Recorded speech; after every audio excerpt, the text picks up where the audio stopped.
Bom, pessoal, como eu falei, a ideia é falar de ataque e uma coisa que eu vejo sobre ataque, quando a gente pensa, a gente olha muito, né, dentro dos nossos debates, a gente olha muito para os tipos de ataque e a gente fica discutindo os tipos de ataque e acho que a prioridade é a gente pensar qual é a função principal, independente de cada tipo de ataque. É a gente conseguir chegar na melhor condição possível com a bola, numa chance de finalização, com chance muito boa do nosso atacante fazer o gol. Então, a ideia aqui que eu quero apresentar é da gente pensar do gol pro tipo de ataque. Então, a gente inverter um pouco essa ideia, é pensar por que o gol aconteceu com determinado tipo de ataque, por que determinado tipo de ataque levou aquele tipo de finalização. Então, eu vou partir do gol de algumas respostas que a defesa dá, algumas coisas que ela propõe de problema para o ataque, para a gente pensar os tipos de ataque que são utilizados e por que os jogadores fizeram aquelas determinadas escolhas. Outra coisa importante, eu não tenho aqui nenhuma pretensão de mostrar regras prontas, coisas que funcionam, coisas que estão certas ou erradas. A ideia é que a gente discuta, principalmente do ponto de vista de técnica individual e tática individual, alguns comportamentos e alguns movimentos dos jogadores com bola que levem o ataque a ter ou não êxito naquela jogada para a gente poder transferir para a nossa experiência, para o nosso dia a dia, para o nosso trabalho. Espero que assim consiga ser o mais claro possível. Vou fazer essa primeira explicação, mas caso vocês queiram também fazer alguma pontuação que achar importante também, que ache muito crucial, já podem fazer agora. Então, falar um pouco sobre isso, sobre essas questões. E eu vou iniciar, né? Outra coisa importante, são detalhes de conteúdos que, por minha experiência, eu apliquei em sub-15, 17, 20 e profissional. Então, eles independem do nível do jogador ou da idade do jogador. Então, assim, como a gente tem muitos treinadores de profissional aqui, o que vai fazer diferença muitas vezes é que um jogador que a gente considere nota 4, a gente pode implementar, colocar recurso nele para ele virar um jogador nota 5,5, 6. Um jogador nota 7 vai para virar 8,5. Isso não necessariamente vai tornar todos os jogadores top mundiais, mas a gente pode fazer com que todos evoluam a partir do seu nível. Segundo a FIFA, existem basicamente 3 tipos de ataque no futebol, né? O ataque posicional, o ataque rápido e o contra-ataque. Então, para a FIFA, ela considera naqueles relatórios dela pós-Copa do Mundo, né, pós-Eurocopa, quando sai algum material relacionado a Euro, Copa América, qualquer material internacional que a FIFA faça de estudo, ela considera esses 3 tipos de ataque como as formas de atacar. Eu vou começar mostrando sobre o ataque posicional. Outra coisa, se estiver travando muito o vídeo, eu vou parando para ficar como se fosse foto para alguns, tá? Então, porque eu sei que em alguns computadores acaba às vezes travando. Eu rodei com alguns amigos para testar, ficou bom, tá? Vamos lá. Então, vamos começar pelo ataque posicional. Primeira coisa para a gente pensar antes de eu soltar o vídeo, eu quero fazer uma proposta de classificar o passe. Vamos dividir o passe em 2 características, o passe vertical e o passe horizontal. Todo passe que tiver progressão da linha da bola, que ela for para mais próxima do gol, a gente considera vertical. Todo passe que for para o lado ou para trás, a gente considera horizontal. E aí, vamos iniciar aqui o ataque posicional. Então, aqui é uma jogada, né, da equipe do Barcelona atacando contra um bloco mais baixo. Então, dentro da ideia de ataque posicional, eu tenho uma relação entre passes horizontais e verticais, em que eu tenho um predomínio dos passes horizontais, aqueles que são feitos para o lado ou para trás. Quando eu tenho uma ação para frente, né, 2 ações para frente em sequência, em seguida uma ação para trás. Geralmente isso vem em resposta a um bloco mais baixo e eu preciso mexer a bola, eu preciso atacar um pouco a profundidade, levar o bloco para mais baixo para poder criar apoios. Outra característica de ataque posicional que está ligado ao espaço, usar bastante a largura do campo. Então, como a equipe adversária está postada, né, de maneira baixa, eu consigo ocupar bem o campo de ataque e eu ocupo ele em largura com várias linhas de apoio em profundidade. Então, o importante é que eu consiga ocupar o campo com várias linhas em profundidade e em largura, para que eu tenha vários apoios e eles vão sendo criados e eu consiga progredir com a bola na direção que eu quero. Desculpa, vou retornar aqui. Vou retornar o ataque. Vamos lá. Reiniciando, então, eu vou adiantar um pouco aqui onde a gente estava. Passes horizontais em predomínio, a bola entrou no fundo, né? A gente viu já esse pedaço da jogada. E os jogadores buscando apoios no pé, porque a profundidade está negada para eles nesse momento. Então, há uma especulação, eu mexo com o bloco, e uma coisa importante, tá? Que acontece em ataque posicional e vai acabar gerando uma grande vantagem para o Barcelona nessa jogada. O movimento corporal dos jogadores sempre perseguindo a bola. Então, quando a bola vem para o lado, para a faixa direita do Barcelona, o olhar dos jogadores do adversário dele, se eu não me engano, é o Valência, né? Eles estão todos com o olho na bola. Ou seja, isso permite com que os jogadores do lado contrário da bola comecem a criar alguns tipos de movimentação nas costas desses jogadores. A gente tem que pensar sempre que as costas não necessariamente tem relação só com a profundidade. Se a bola está na lateral do campo, as costas do marcador pode estar voltada para dentro do campo, né?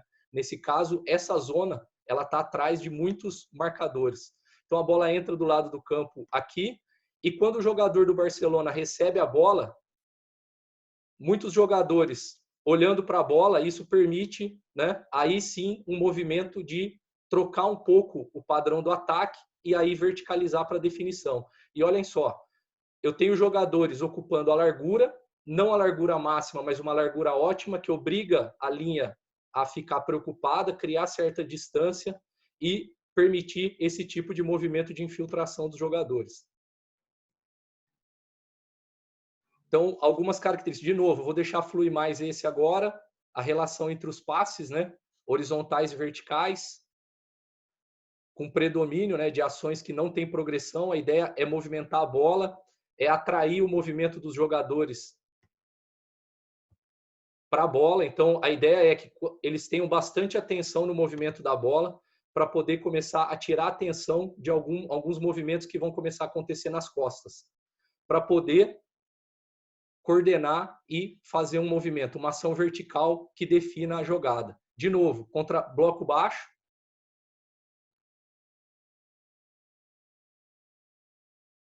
Circulação, a bola movimenta. Opa, voltando aqui. Às vezes some a barra aqui, pessoal, e eu tenho que retornar com a barra aqui onde ela está.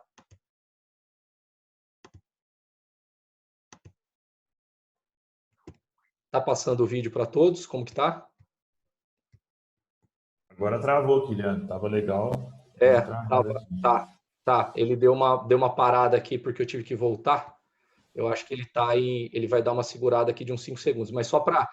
Então, de novo aqui, as linhas em profundidade. Então, eu preciso ter jogadores em várias alturas, porque eu preciso de apoios para trás, eu preciso de apoios entre linhas, preciso de apoios que vão atacar a profundidade para poder alargar o espaço entre as linhas. Então, esses apoios em profundidade, eles têm que ficar o tempo todo provocando a linha. Eu vou falar um pouco disso mais para frente, sobre a orientação corporal, né? Qual que é a relação da orientação corporal com provocar a linha. Então, os jogadores de costas na última linha não conseguem criar essa provocação.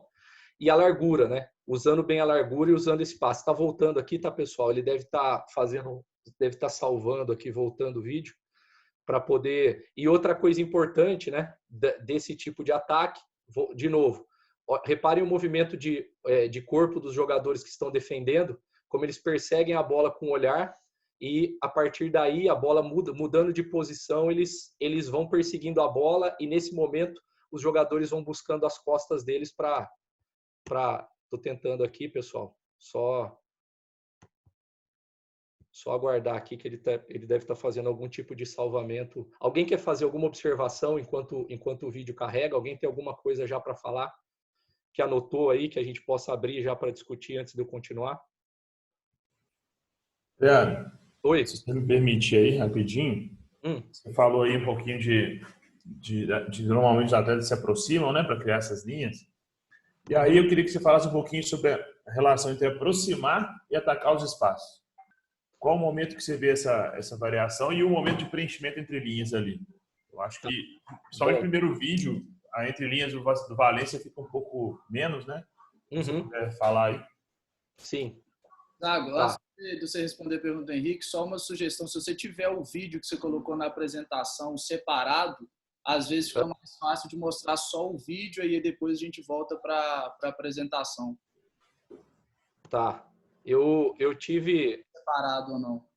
Tá, eu não tô com eles separados didaticamente, tá, Diego? Por isso que, vamos lá, acredito que tenha voltado. Vou deixar rolar e a gente vai falando disso, tá? Ao longo da apresentação, Henrique. Vai lá. Novo, o movimento corporal dos jogadores, e aí os jogadores se aglomeram em lado contrário para iniciar movimentos de ruptura. A partir do movimento da bola, eles sempre estão buscando os jogadores pelo centro, né? No momento em que a bola se movimenta, os jogadores estão buscando estar nas costas dos jogadores que eles vão atacar, para poder provocar, como o movimento do Suárez ou como esse movimento de profundidade que teve lado contrário. Eu vou andar, tá, pessoal? Vou passar para o próximo slide, vou mostrar sobre ataque rápido, depois nas perguntas a gente vai acabar voltando. O ataque rápido, pensando naquela relação de passe horizontal e vertical, ele já tem uma relação de muito mais ação vertical do que horizontal, né? Então, por exemplo, nessa saída de bola, eu tenho passe para frente, condução, ataque a espaço e finalização. Então, é o que acaba caracterizando um ataque rápido, né? Então, esse tipo de jogada, vou passar, nós temos mais vídeos sobre isso. De novo, né? E aí, importante, vocês podem perceber uma situação. Nos dois vídeos, o ataque rápido veio em resposta a uma pressão alta do adversário. Então, a relação entre... A gente vai discutir, falar um pouco sobre algumas ações, né, os princípios operacionais. Então, quando o adversário, naquele primeiro vídeo, buscava impedir a progressão do Barcelona, com o Valência, no caso, marcando em linhas mais baixas, o Barcelona precisou circular essa bola um pouco mais, buscar espaço, rodar lateralmente, porque os jogadores do adversário do Valência estavam buscando impedir a progressão, os passes em progressão fechados.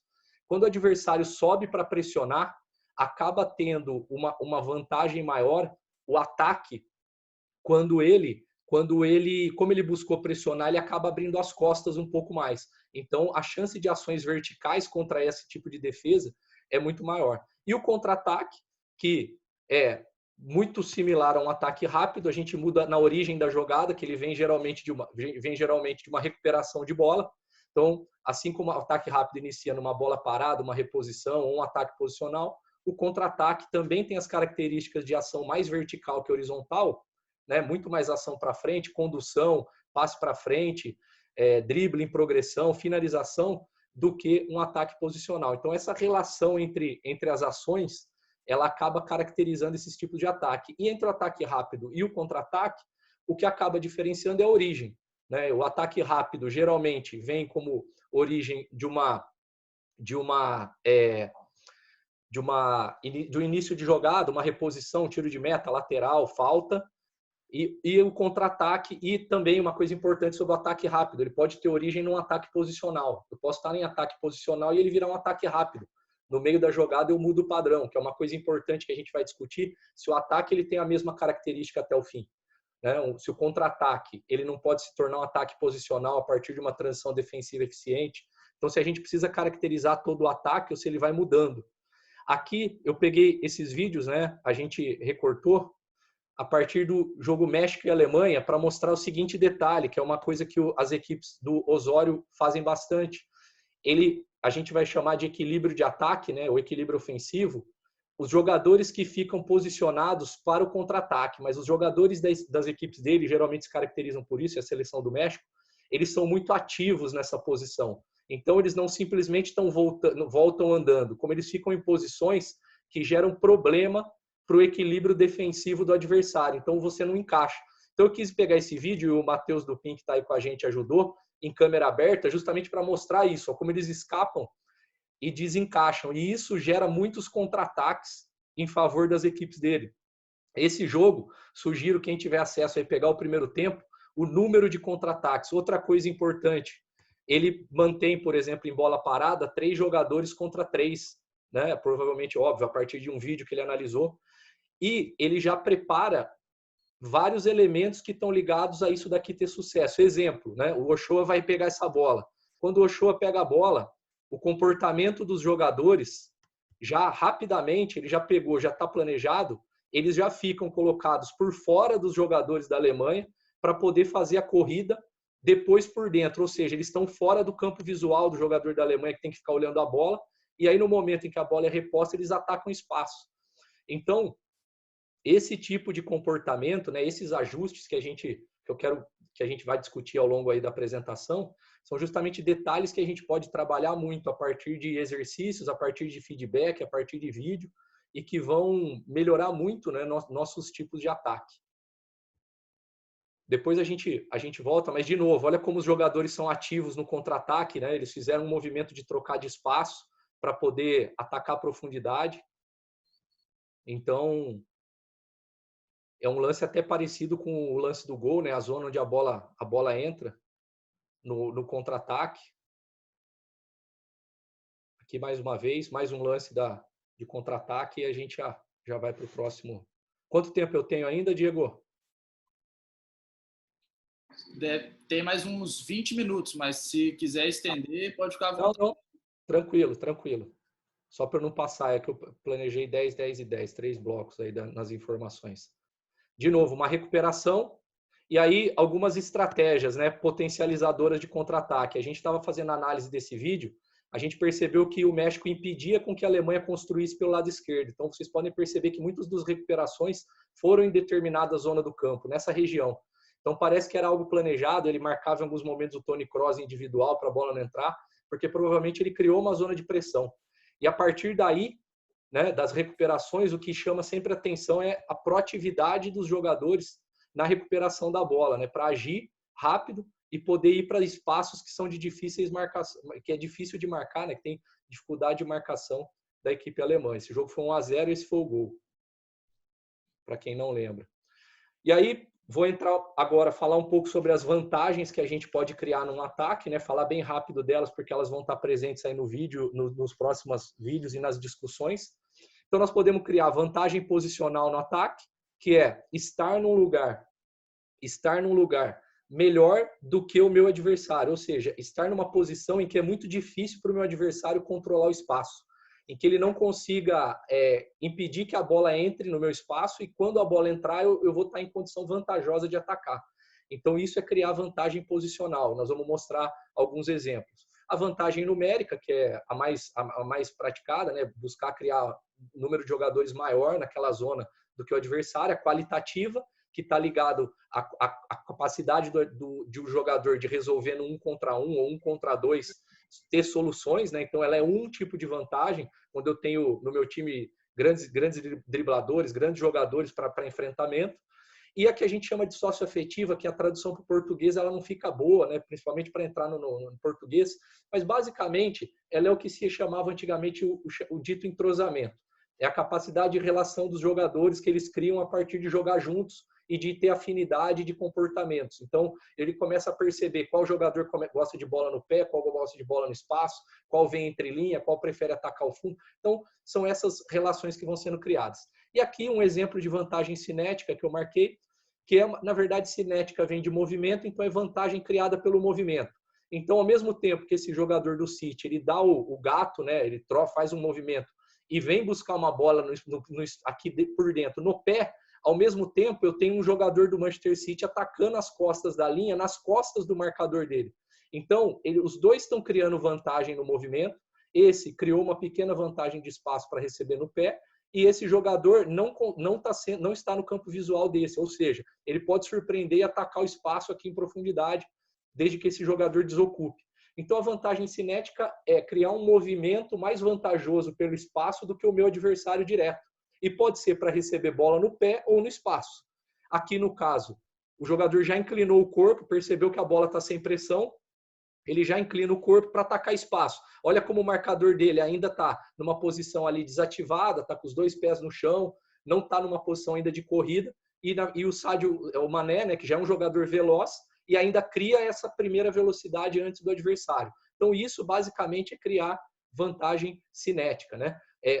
Perceber que a linha do adversário está olhando para a bola, está travada, está observando, e eu crio um movimento que eu tenho um jogador me olhando, mas eu tenho 3 da linha que não estão me olhando. Ou seja, se eu fizer uma ruptura nesse sentido, né, eu vou atacar as costas de jogadores que não estão me vendo no movimento da bola. Então, são alguns tipos aí de vantagem cinética. Um pouco sobre fixar e atrair. Essa foto é daquele primeiro vídeo, né? E aí nós temos algumas situações, o que é fixar e atrair. Então, por exemplo, nesse caso, a equipe do Barcelona, ela aglomera jogadores no centro para poder criar espaço pelas faixas laterais para ela jogar. Ou seja, ela está buscando fixar o adversário em cima desses jogadores, que são posições de risco, caso eles recebam para atacar a linha.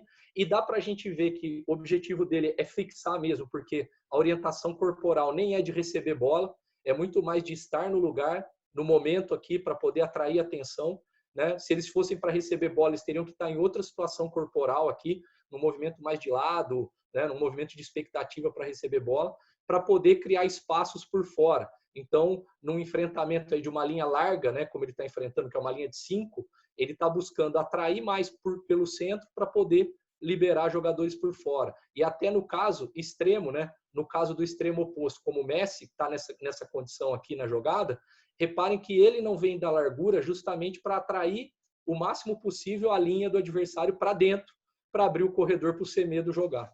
Então, essa coordenação entre todos esses movimentos, entre os que criam apoio, os que ficam na largura, os que atraem por dentro, é o que vai criar a dinâmica que eu quero construir para o meu jogo com bola. E uma outra coisa importante que nós vamos ver em mais vídeos, ó, o jogador que está na largura, para ele conseguir atrair bem a linha, ele está numa posição lateral com os 2 pés paralelos à linha lateral, porque isso gera dúvida no marcador direto. Ele pode receber tanto no pé como na profundidade. Então, a orientação corporal dele, né, de ficar em paralelo com a linha lateral, também gera essa dúvida. A linha de defesa obriga a linha a ficar naquele movimento de subo para pressionar e tomo nas costas, ou protejo a profundidade e abro o jogo entre linha. Então, ela tem que ficar nesse dilema. Nós vamos ver mais vídeos até sobre isso. Aqui outro exemplo, o Liverpool faz muito isso, né? Os atacantes deles gostam de fixar a linha adversária por dentro, para poder liberar espaço por fora, tanto para os médios, como nesse caso, como para os laterais. Os laterais do Liverpool atacam muito essas faixas laterais, em função do Liverpool atrair o adversário por dentro, e ele fica em posições estratégicas. E aí vamos entender a questão de fixar e atrair, né, que vai estar aqui. O que basicamente a gente vai entender por fixar? É estar em posições que são consideradas importantes dentro do jogo, que são perigosas para a defesa adversária, o que vai obrigar a defesa a não conseguir marcar mais do que aquele espaço. Então, eu vou estar numa posição aqui entre zagueiro e zagueiro, eu vou fixar os 2 zagueiros em mim, porque dificilmente um deles vai sair porque vai abrir espaço. O extremo, ele volta, ele fixa o lateral, ele está por dentro, ele fixa o lateral na linha, mas ele está longe do lateral e ele não deixa com que o lateral se preocupe com a largura do campo. Então, basicamente, fixar e atrair os jogadores é justamente isso. A gente vai falar em atrair para a bola, atrair para o jogador atacante, né? O que vai fazer com que ele fixe a atenção nesse sentido. Essa imagem é uma imagem do Julián, né? Importante frisar aí que eu utilizei. Aqui uma outra imagem. Essa daqui até a gente discutiu bastante no curso da CBF. O professor Dorival, o professor Gilson estavam lá, o Lisca, o professor Lisca também. Aqui já diferente do Liverpool, os extremos fixando fora, né? Nem dá para a gente ver o extremo lado direito, porque tem uma outra lógica. A ideia não é eu abrir o espaço fora, a ideia talvez seja abrir o espaço entre linha. Então eu fixo a linha por fora, com o máximo de profundidade possível, e aí de novo, os pés paralelos à linha lateral, para poder provocar a linha o tempo todo, fazer corrida sem bola para provocar, e isso vai criar espaço nas costas da linha para os meus médios jogarem. A partir do momento que eles forem atraídos para a bola, né, esse está fazendo um movimento deve ser o Kanté aqui, um movimento de iniciar uma corrida, nesse momento ele abre as costas dele para uma bola entrar, e aí o jogador com bola faz a corrida, faz condução para poder atrair o jogador para a bola e liberar o jogador livre. Então, basicamente, a ideia de atrair e fixar, e aqui alguns exemplos, algo que tem acontecido muito no futebol atual é usar 2 jogadores para fixar a linha de 4, para poder usar, inclusive, o jogador do centro como superioridade por dentro. E aí eu crio superioridade por dentro, fixo a linha, gero uma instabilidade nos zagueiros, que não conseguem sair dessa linha como eles querem para poder marcar, porque se ele sair, o extremo do lado que saiu, começa a abrir espaço para ele fazer o facão diagonal nas costas do lateral. Então ele gera uma instabilidade na linha, e aí é importante, né? A ideia de fixar e atrair, ela tem muita relação com o movimento visual do jogador em relação à bola e o marcador direto. A ideia é que o marcador esteja sempre controlando a bola e o marcador direto ao mesmo tempo, esteja numa posição. Quando eu fixo, é porque eu estou conseguindo obrigar o jogador a não me ver ou não ver a bola ao mesmo tempo. Então, nesse caso, o lateral direito aqui em cima, ele tem que olhar para a bola, ele perde o controle visual do jogador que está na zona dele. Quando ele olha para o jogador, ele perde o controle visual da bola. Então, nesse momento, gera uma instabilidade que posso iniciar aquela vantagem cinética que eu mostrei. Eu inicio uma corrida, eu provoco, eu troco de direção. Então, essas situações aí que podem acontecer. Aqui mais exemplos, né? Jogadores entre linhas, jogadores em condução. De novo, né? Gerando dilemas, linhas bem distantes, né? Em vez de buscar a bola no pé, aguardar na posição entre linha para já ter uma relação com a forma de atacar, com a transição defensiva. Uma outra coisa importante, o lateral não está dando largura máxima, aqui já é suficiente para ele participar do jogo, espaçar um pouco esses jogadores para a bola poder entrar aqui também. Então, toda a relação de posição entre a largura do campo, a forma como eu ocupo cada linha do campo em largura e cada linha em profundidade. E aqui uma ideia de atrair, né? O De Bruyne está entre 4 jogadores, isso gera um movimento de 4 marcarem 3 aqui do lado. Consequentemente, eu começo a liberar jogadores livres em outras faixas do campo. Então, eu gero um movimento de atração. E o que faz atrair aqui? A bola e os jogadores que ele tem que marcar, que o Real Madrid tem que marcar. Então, ele tem que marcar o De Bruyne, tem que marcar esse jogador que está aqui. Eu não estou vendo, porque o rosto de vocês está em cima dele. Eu não vi aqui quem que é que está aqui no extremo, mas não importa. Não é o principal. O importante, eles têm que olhar e controlar o espaço deles. Consequentemente, eles perdem espaços que estão nas costas, né? Porque como eles estão na faixa lateral, olhando mais para a linha lateral, o centro do campo e o lado contrário estão fora do campo visual deles. Ou seja, é onde eu posso criar os apoios que vão tirar essa bola da pressão e que vão me permitir jogar fora da pressão. Aqui a última parte, pessoal, para finalizar, as fases de ataque.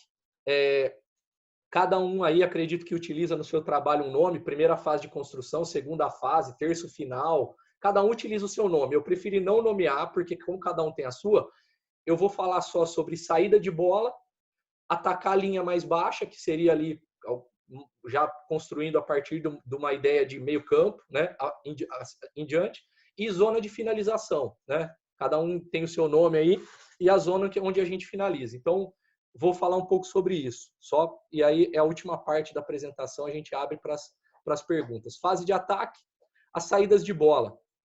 Qual a ideia, né? Como eu falei nos vídeos anteriores, basicamente, as equipes têm buscado, né? As equipes que querem jogar sob pressão e com a regra nova agora, a ideia da FIFA foi justamente priorizar, valorizar equipes que querem sair jogando curto, porque a regra do tiro de meta atrapalhava muito, ela favorecia a pressão alta, porque o zagueiro tinha que esperar a bola sair da área para poder tocar na bola, que permitiu o atacante ficar muito próximo dele. Então as equipes começaram a explorar. Elas têm utilizado muito a ideia de fixar a linha de 4, buscar fixar a linha de 4 do adversário, né, como vocês estão vendo aqui no 3-4, fixar a linha para poder criar um movimento de 8-6. Vamos imaginar que a lógica das equipes é a seguinte, eu tenho 11 para sair jogando contra 10, imaginando que o goleiro do adversário não vai participar da pressão. E talvez daqui para frente, daqui 5 anos, 10 anos, a gente veja o goleiro até mais ativo, ou já, né? Já algumas equipes já usam ele muito mais adiantado quando elas fazem pressão alta. Mas a ideia é justamente essa. Eu fixo com 3 aqui uma linha de 4, então eu aumento mais 1 ainda na superioridade. Eu já tinha 7, eu já tinha aqui 8-7, né?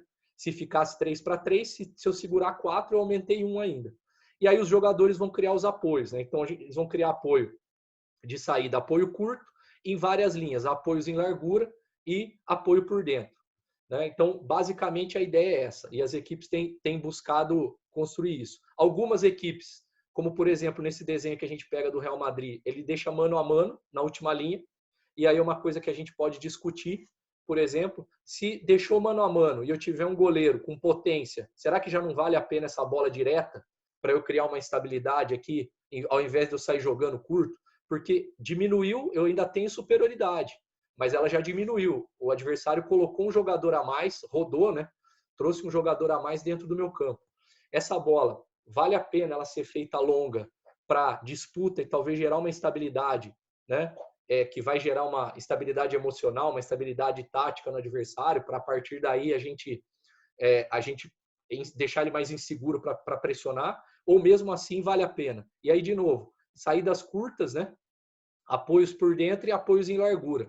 E o mais importante, buscar ocupar zonas em que eu estou distante de dois jogadores, para poder receber a bola. Então, parece que a referência é sempre estar em posições em que eu estou distante de dois, né? O mais distante possível, porque esses jogadores vão atrair e nesse momento eu vou ficar em posição livre por fora para sair jogando. Então aqui mais um. Eu vou colocar esse vídeo aqui, tá? São algumas saídas do Santos do ano passado, né? É um vídeo que até circulou aí. Então algumas estratégias de saída, né? Aqui, por exemplo, ameaça sair jogando longo e vem para uma saída mais curta.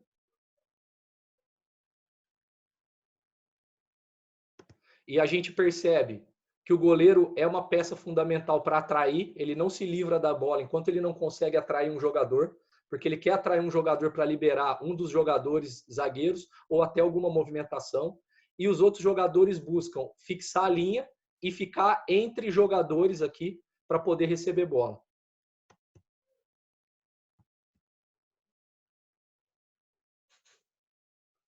Aqui mais uma saída. De novo, zagueiro, né? Os zagueiros aqui, deixa eu só diminuir um pouco aqui o rosto aqui de vocês para eu olhar a tela toda. Zagueiro, laterais, os jogadores por dentro, linha fixada com 3. E aí, obrigou o Atlético, né? Esse jogo aqui é contra o Galo. Obrigou o Atlético a um jogador ter que ficar dividindo entre a linha e um jogador por dentro, criou uma instabilidade, porque o Atlético tentou pressionar com 4 na primeira linha, 2 jogadores para 3, e a ideia justamente essa de saída, de gerar uma atração para poder tirar mais jogadores dessa linha e liberar jogadores das linhas mais adiantadas. Então, nesse primeiro momento, né, uma preocupação, né, com bolas de segurança em atrair para poder liberar e a partir do momento que libera, ir agressivo para atacar a última linha.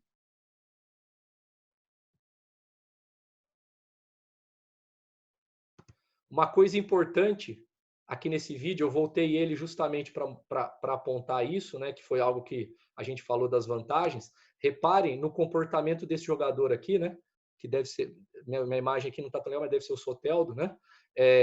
Reparem na movimentação corporal, como ele busca ficar fora do campo visual do lateral, acho que é o Patrick aqui, fora do campo visual do Patrick, e ele busca acelerar no momento em que o Patrick está olhando para a bola, né? Aquilo que a gente falou de fixar e atrair. Ó.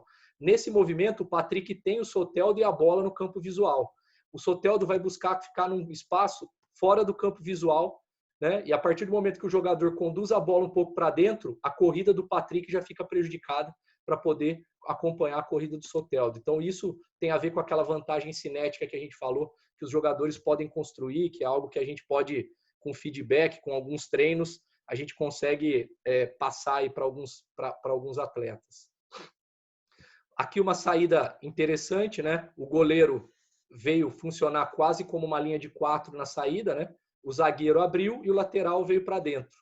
Então, eu estou falando de posições para a gente entender o encaixe, por isso que eu não estou, em alguns casos, falando nomes, tá, pessoal? E a partir daí, ele vai gerar tração, eu tenho vantagem de um jogador a mais no centro e na última linha, para gerar instabilidade. E alguns conceitos importantes. Sob pressão, jogar de costas, para não correr risco. A ideia básica da saída, de jogar saindo sob pressão, é que a bola saia de trás de maneira limpa e segura, né? Que eu não me desfaça e que eu não coloque a bola em disputa. Então não adianta eu sair jogando sob pressão se eu vou colocar a bola em disputa ou em risco. Então os jogadores que estão pressionados ou que estão com risco, eles precisam ter apoios rápidos para poder jogar de costas, né, de lado, em poucos toques, para que a jogada flua melhor e a bola não fique instável, né? E eu perca a bola. Aqui uma saída, olha só, o objetivo nosso é discutir conceito, então eu peguei outra equipe aqui, o Real vai fazer uma saída, eu vou adiantar um pouco porque é a partir daqui, e já com outro caráter, né? Os jogadores do Real, eles já não têm uma preocupação tão grande em fixar a última linha, eles têm uma preocupação em vir para cima da bola, criar superioridade numérica na zona da bola, para poder se organizar e sair jogando. Óbvio, jogadores que manipulam bem a bola, e a interação, que a gente falou lá da qualidade socioafetiva. Então, jogadores que jogam há muito tempo juntos, que têm boa capacidade, olha só, em 2 jogadores eles conseguem resolver uma zona de pressão, criando os apoios, né? E com um outro tipo de saída, de novo aqui. Os jogadores vêm de trás, vêm para cima da bola, mesmo que esteja de costas, mas já oferece apoio de frente, para que ele consiga mexer a bola.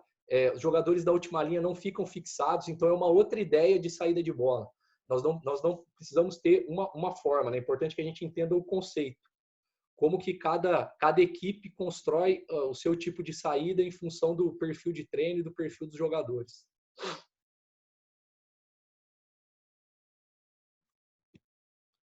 E nesse caso, nós temos aqui uma situação que a gente vai discutir para frente. Eu queria só que vocês marcassem, que é o seguinte: o Barcelona tentou fazer uma pressão alta, o Real saiu da pressão, progrediu, entrou no campo de ataque, mas não definiu a jogada. Ele empurrou o Barcelona para trás.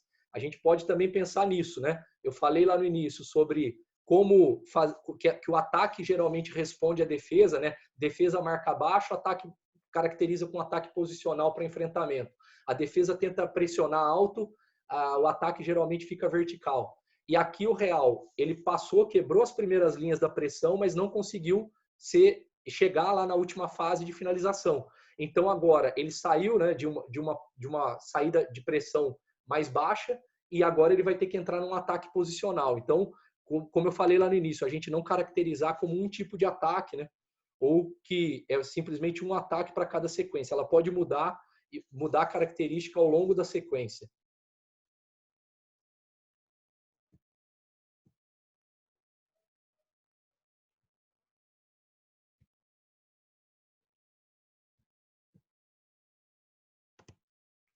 Bom, vou passar esse vídeo. E aqui sobre atacar linhas mais recuadas, né?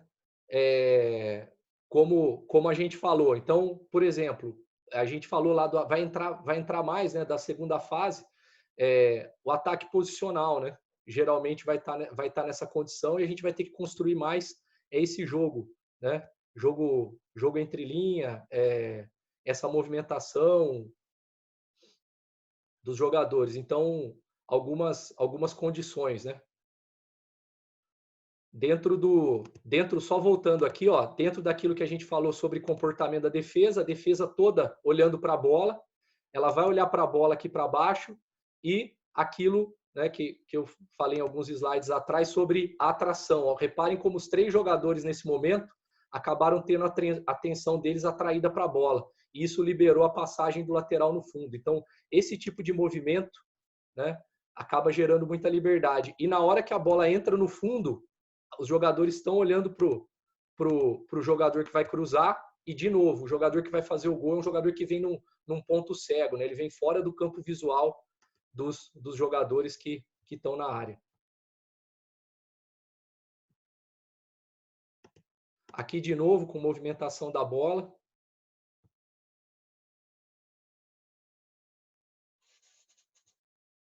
Diego, quanto tempo mais eu tenho, só para organizar aqui o fim? Bom, a gente já passou, mas igual eu te falei, pode seguindo. Estou fechando aqui, mais uns 2 minutos. Não, tá? Uns 2, 3 minutos. Aqui mais um tipo de ataque, né? De novo, contra linhas baixas. Então, uma coisa importante, né? Que a gente, por muito tempo, defendeu alguns princípios como amplitude. E, na verdade, para a gente atacar a linha baixa, se a gente se coloca em muita largura na última linha, isso acaba, muitas vezes, desacelerando o ataque. Porque a bola, até entrar no jogador aberto, lá no limite da linha, a defesa consegue entrar nas posições que ela quer entrar e proteger o fundo ou proteger a área. Então, as equipes têm evoluído muito para uma amplitude ótima. Ela vai no limite da largura. Então, por exemplo, se eu preciso da largura do lado contrário aqui para atacar essa equipe, eu não preciso vir aqui no limite do campo, porque provavelmente o lateral não vai sair comigo. Eu preciso dar uma largura ótima. Eu preciso ficar simplesmente num ponto em que ele não consiga visualizar, né, me visualizar, enquanto ele controla o trajeto da bola, para que eu consiga fazer movimentos fora do campo de visão dele e possa estar mais próximo do gol, caso eu precise fazer um facão, né? Fazer um movimento diagonal para dentro ou receber uma bola na lateral da área para cruzar, como acontece nessa jogada.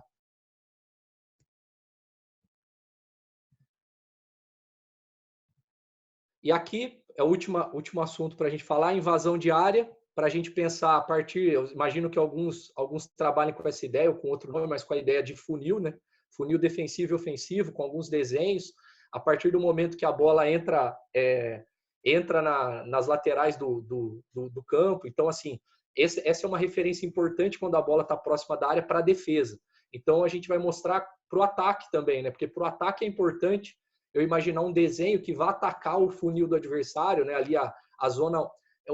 Qual que é a ideia do funil? A ideia do funil, né, para quem ainda não teve contato com essa informação, é da onde surgem 90% das finalizações que geram gol no jogo. Ou seja, de cada 10 gols, 9 vão sair de uma finalização dentro do funil. Então é importante que é uma zona protegida, né? Que muitos treinadores, alguns fazem caixa individual, alguns zona.